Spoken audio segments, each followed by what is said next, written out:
తాకట్లో ఉన్న మీ బంగారాన్ని విడిపించి ఆ రోజు ఆన్లైన్ రేటుకి కొంటాం. Sharma gold company.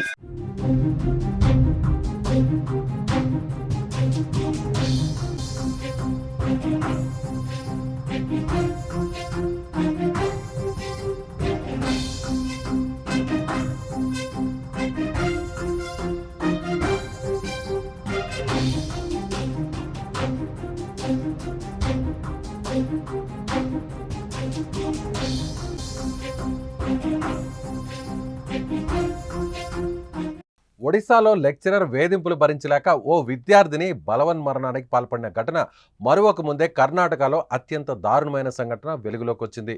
ఇద్దరు లెక్చరర్స్తో పాటు మరో వ్యక్తి తన వద్ద చదువుకునే విద్యార్థినిపై పలుమార్లు అత్యాచారానికి పాల్పడ్డారు.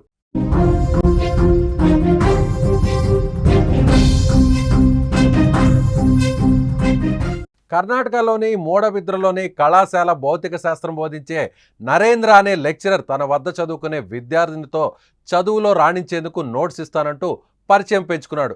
అలా ఆ విద్యార్థిని తన ఫ్రెండ్ రూమ్కు పిలిచి అత్యాచారం చేశాడు. అందుకు సంబంధించిన వీడియోను చూపిస్తూ సందీప్ అనే మరో లెక్చరర్ కూడా ఆమెపై అత్యాచారం చేయసాగాడు. అదే వీడియోలను అడ్డు పెట్టుకొని అనూప్ అనే మరో లెక్చరర్ ఫ్రెండ్ కూడా తనపై అత్యాచారానికి పాల్పడ్డాడని ఆ అమ్మాయి ఆరోపించింది. అలా ఒకరి తర్వాత ఒకరు పలుమార్లు అత్యాచారం చేసినట్లుగా తెలుస్తోంది.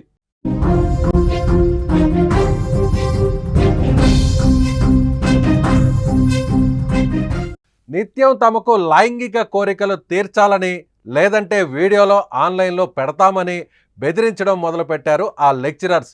విద్యార్థిని ఇక ఈ బాధను తట్టుకోలేక తల్లిదండ్రులకు జరిగిన విషయం చెప్పేసింది. దీంతో వారంతా మహిళా కమిషన్ను ఆశ్రయించడంతో పోలీస్ స్టేషన్లో ముగ్గురిపై ఇప్పుడు ఎఫ్ఐఆర్లు నమోదయ్యాయి. ఇద్దరు లెక్చరర్లు సహా స్నేహితుడు అనూప్ను పోలీసులు అరెస్టు చేశారు.